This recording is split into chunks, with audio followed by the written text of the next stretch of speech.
Hi everyone, চলে এসেছি নতুন একটা মিনি ব্লগ নিয়ে। সেদিন আমরা চলে গিয়েছিলাম ওই বাড়িতে, আর আমরা আমাদের সাথে করে নিয়ে গেছিলাম প্রবীরদা, লোপাদি আর মনামিকে। তো আমরা তো ওই 10:30-11টার দিকে বাড়িতে পৌঁছে যাই। তো বাড়িতে ঢুকে আমরা ব্রেকফাস্টে লুচি আর ঘুগনি খেয়ে নিয়েছিলাম, আর এদিকে মায়ের রান্না অর্ধেক হয়েও গেছে। তো আজকে রান্নার মেনুতে ছিল ঘ্যাটকোলের ডাঁটা চিংড়ি মাছ দিয়ে ভাজা, ডাল, বেগুন ভাজা, ইলিশ মাছের ঝাল, ভেটকি মাছের কালিয়া, আর ছিল মটন। সাথে ছিল স্যালাড, মিষ্টি, কোল্ড ড্রিঙ্কস, এটা ওটা।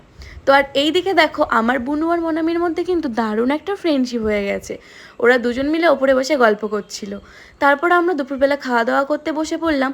তো খাওয়া দাওয়া করে আমরা সবাই মিলে একটা রুমের মধ্যে ঘুমিয়ে নিয়েছিলাম। আর ঘুম থেকে উঠতে উঠতে আমাদের কিন্তু সন্ধে হয়ে গেছিলো। তাই ওই সন্ধেবেলার দিকেই আমরা একটু তেঁতুলিয়া ব্রিজের নিচে মন্দিরটার ওখানে গিয়েছিলাম। তো এখানে বেশ কিছুক্ষণ সময় কাটিয়েছিলাম।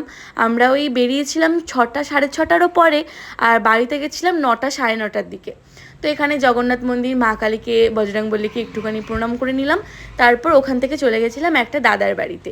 তো সেখানেও বেশ কিছুক্ষণ সময় কাটিয়ে আমরা ওই 10টা, 10:30টার দিকে বাড়িতে ফিরেছিলাম। তো বাই, দেখা হচ্ছে নেক্সট পার্টে। তো টাটা।